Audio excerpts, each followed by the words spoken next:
Hello बच्चों, क्या हाल चाल और सब बढ़िया। तो आज हम करने वाले हैं साइंस का chapter number 2, microorganisms friend and foe के बारे में। ठीक है बच्चों, हमारा इस चैप्टर के कम से कम 7 पार्ट बन चुके हैं। अगर आपने वो पार्ट नहीं देखे, हमारी वीडियो नहीं देखी है पिछली वीडियो इसी टॉपिक पर, इसी चैप्टर के, तो आप ज़रूर देख लीजिएगा।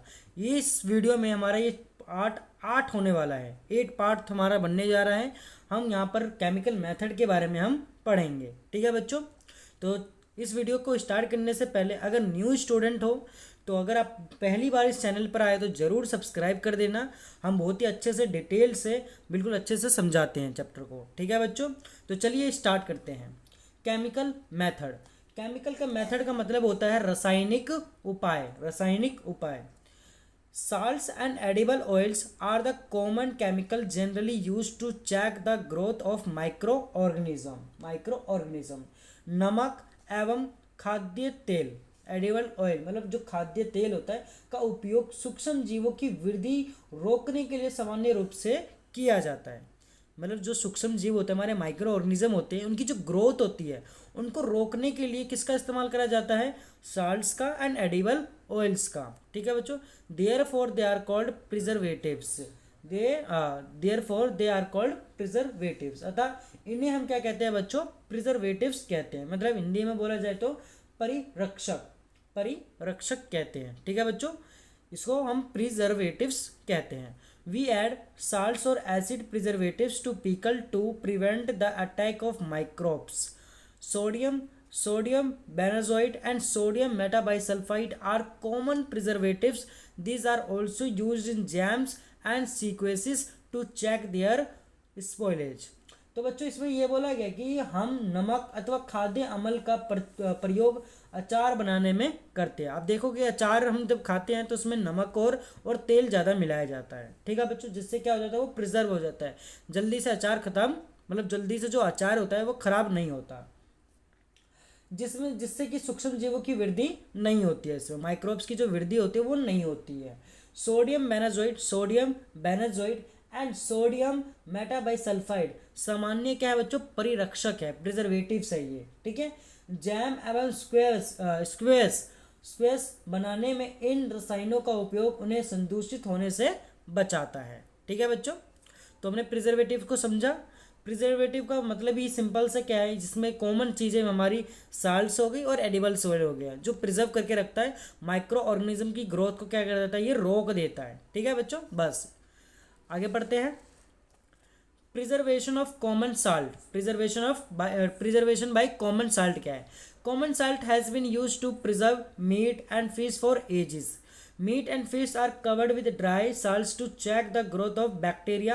Salting is also used to preserve आंवला, raw mangoes, tamarind, etc.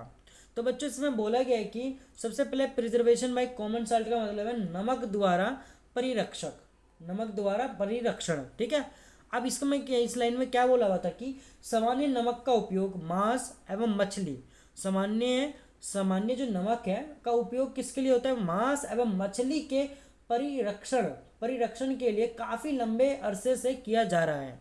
परिरक्षण का मतलब बच्चों प्रिजर्व। ठीक है, प्रिजर्व। अब ये लंबे अरसे से इसका किया जा रहा है। जीवाणु की वृद्धि रोकने के लिए मांस तथा मछली को सूखे नमक से ढक देते हैं, सूखे नमक से ढक देते हैं। नमक का उपयोग आम, आंवला एवं इमली के परिरक्षण में भी किया जाता है। ठीक है बच्चों, प्रिजर्व में भी इसका इस्तेमाल होता है। किसमें? आंवला, रो मैंगोज में और टैमराइंड में। ठीक है, तो आगे बढ़ते हैं हम।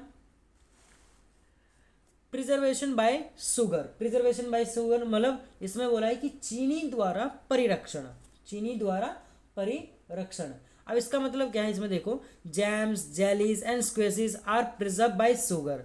Sugar reduce the moisture content which inhibits the growth of bacteria which spoil food. इसमें क्या बोला है कि बच्चों जैम, जेली या स्क्वेस का परिरक्षण चीनी द्वारा किया जाता है। किसके द्वारा होता है बच्चों? शुगर के द्वारा, मतलब चीनी के द्वारा। चीनी के प्रयोग से खाद्य पदार्थ की नमी में कमी आती है। इसमें जो मॉइस्चर है उसमें क्या आ जाती है बच्चों? रिड्यूस, मतलब कमी आ जाती है, उसमें कमी आ जाती है, जो संदूषण करने वाले जीवाणुओं की वृद्धि को नियंत्रण करता है। जो बैक्टीरिया खाने को बिगाड़ते हैं मतलब खराब करते हैं, उनकी ग्रोथ को क्या कर देता है, वो नियंत्रण में लाता है। ठीक है बच्चों, आगे पढ़ते हैं। Preservation by oil and vinegar क्या है? Vinegar, oil by oil and vinegar मतलब तेल एवं सिरके, विनेगर का मतलब क्या होता है बच्चों, सिरका, सिरके द्वारा परिरक्षण। Use of oil and vinegar prevents spoilage of pickles because bacteria can not live in such an environment.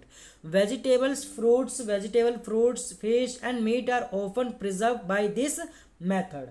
इसमें बच्चों बोला गया है कि तेल एवं सिरके का उपयोग अचार को संदूषण से बचाने में किया जाता है। किसके बचाने में? पिकल्स मतलब अचार को संदूषण से बचाने में किया जाता है, खराब होने से बचाता है ये। ठीक है बच्चों, क्योंकि इसमें जीवाणु जीवित नहीं रह सकते। सब्जियां, फल, मछली, मांस का परिरक्षण इस विधि द्वारा किया जाता है। ठीक है बच्चों, आगे पढ़ते हैं। हीट एंड कोल्ड ट्रीटमेंट मतलब गर्म एवं ठंडा करना। You must have observe your mother boiling milk before it is stored और यूज्ड। आपने अपनी माँ को दूध उबाल कर रखते हुए देखा होगा। ठीक है बच्चों, दूध उबालते हुए देखा होगा। बॉइलिंग किल मैनी माइक्रो ऑर्गेनिज्म, इसमें क्या है, उबालने से अनेक सूक्ष्म जीव क्या हो जाते हैं बच्चों, नष्ट हो जाते हैं। जो हम जब दूध को उबालते हैं, जैसे कि मार्केट से लेके आते हैं तो दूध को पहले उबालते हैं, डायरेक्ट नहीं पीते, तो उससे क्या हो जाता है, जो सारे जो माइक्रो ऑर्गेनिज्म है वो क्या हो जाते हैं, मर जाते हैं उबालने से। आगे पढ़ते हैं। Similarly, we keep our food in the refrigerator. Low temperature inhibits the growth of microbes. इसी प्रकार हम अपना भोजन रेफ्रिजरेटर में रखते हैं, क्योंकि कम ताप सूक्ष्म जीवों की वृद्धि को क्या करता है बच्चों, रोकता है। अब यहाँ पर देखो, बूझो कुछ सोच रहा है। Why does the milk that comes in packets not spoil? My mother told me that the milk is pasteurized. What is a pasteurization? अब बच्चों यहाँ पर बोला कि बूझो सोच रहा है कि थैलियों में आने वाले दूध संदूषित क्यों नहीं होते, मतलब खराब क्यों नहीं होते। मेरी माँ ने बताया कि वे ये दूध क्या हो जाते हैं बच्चों, पाश्चीकरण हो जाते हैं, मतलब पेस्चुराइज्ड हो जाते हैं। और पाश्चीकरण क्या है उसके बारे में हम अभी समझते हैं। देखो, pasteurized milk can be consumed without boiling as it is free from harmful microbes. पाश्चीकृत दूध को बिना उबाले इस्तेमाल किया जा सकता है। ठीक है बच्चों, बिना उबाले इसका इस्तेमाल भी किया जा सकता है। इसमें क्या हो जाते हैं बच्चों, माइक्रोब्स इसमें मुक्त होते हैं, क्योंकि इसमें क्या होते हैं बच्चों, माइक्रोब्स मुक्त होते हैं। The milk is heated to about 70 degree Celsius for 50 to 30 second and then suddenly chilled and stored. तो बच्चों इसमें बोला गया है कि इसके लिए दूध को 70 डिग्री से लेके 70 डिग्री सेल्सियस पर 15 से 30 सेकंड के लिए गर्म करते हैं और फिर एकाएक ठंडा कर उसका भंडारण कर लेते हैं। उसको अचानक से मतलब एकाएक करके चिल्ड कर देते हैं और फिर इसको स्टोर कर देते हैं। By doing so it is prevent the growth of microbes. ऐसा करने से सूक्ष्म जीवों की वृद्धि रुक जाती है।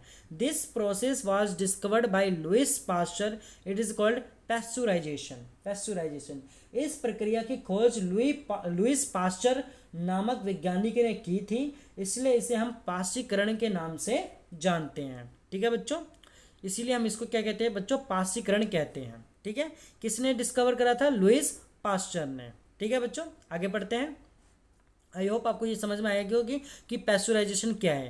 पहले क्या करा, हल्का सा ठंडा करा 70 डिग्री सेल्सियस पर, फिर अचानक से तुरंत 15 से 30 सेकंड के लिए मतलब उसको गर्म करा 70 डिग्री सेल्सियस पर, अचानक से उसको किसमें डाल दिया, चिल्ड कर दिया और उसको स्टोर कर दिया। और तो इस चीज़ को करने से माइक्रोब्स क्या हो जाती है, माइक्रोब्स की ग्रोथ हो जाती है, वो क्या हो जाती है, रुक जाती है, वृद्धि रुक जाती है।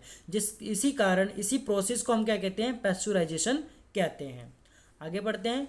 स्टोरेज एंड पैकिंग क्या है, स्टोरेज एंड पैकिंग मतलब स्टोरेज का मतलब क्या बच्चों, भंडारण।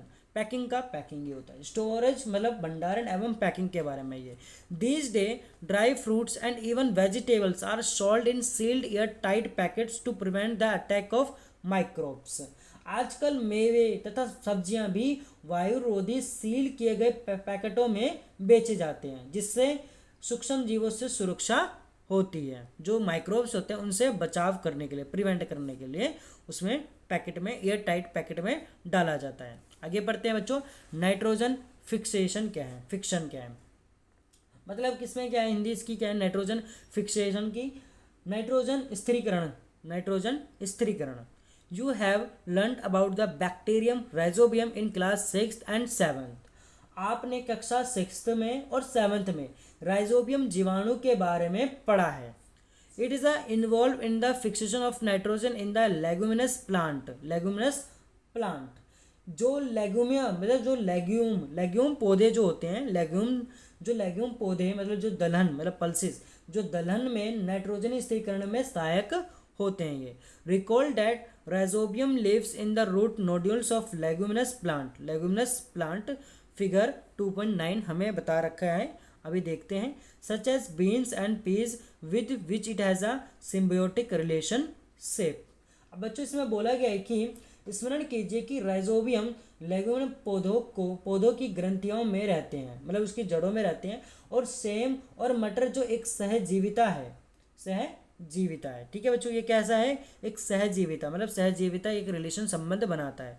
Sometime nitrogen gets fixed through the action of lightning, but you know that the amount of nitrogen in the atmosphere remain constant. You may wonder how. Let us understand this in the next section. अब बच्चों इसमें बोला गया है कि कभी कभी तड़ित विद्युत द्वारा भी नाइट्रोजन का स्थिरीकरण होता है, परंतु आप जानते हैं कि नाइट्रोजन की मात्रा वायुमंडल में क्या रहती है बच्चों, स्थिर रहती है। नाइट्रोजन मतलब एटमॉस्फेयर में नाइट्रोजन की कितनी परसेंटेज है, 78% है, वो हमेशा कांस्टेंट रहेगी। क्या रहेगी बच्चों, कांस्टेंट, रिमेन रहेगी। आपको आश्चर्य होगा कि ये कैसे संभव है, मतलब कांस्टेंट कैसे रह सकती है, ये कैसे हो सकता है। आइए इसके विषय में हम इसके अगले सेक्शन में मतलब अभी हम पढ़ेंगे, ठीक है। सबसे पहले फिगर जो हमारा दे रखा है 2.9 में देखो, सेम ये दे रखी है हमारे को, roots of leguminous plant with root nodules, मतलब लेगुम पौधे की जड़ ग्रंथिकाएं ये है। देखो इसमें छोटे छोटे से ये दाने दिख रहे हैं, ये हमारे राइजोबियम की तरह काम करते हैं ये, ठीक है, नाइट्रोजन फिक्सेशन का काम करते हैं, ठीक है बच्चों। तो आज की वीडियो के लिए बस हम इतना ही रहने देते हैं। अगली वीडियो में नाइट्रोजन साइकिल को और बहुत अच्छे तरीके से समझेंगे, तो अगली वीडियो का इंतजार बिल्कुल करिएगा, बिल्कुल जल्दी से आएगी ये वीडियो। तो अगर आपको यहाँ तक अच्छे से समझ में आया, chemical method, common salt preserve, sugar, oil and vinegar, heat and cold treatment, pasteurisation, storage and packing, nitrogen fixation, तो अब बच्चों आपको ये सारी चीज़ें अच्छे से समझ में आ गई है, तो ज़रूर चैनल को सब्सक्राइब कर देना, बेल आइकन दबाना ज़रूर ना भूलना, ठीक है बच्चों, बेल आइकन दबाना ना भूलना, और अपने दोस्तों को भी ज़रूर शेयर कर देना। मिलते हैं हम अपनी अगली वीडियो में। आज की वीडियो के लिए बस इतना ही, धन्यवाद।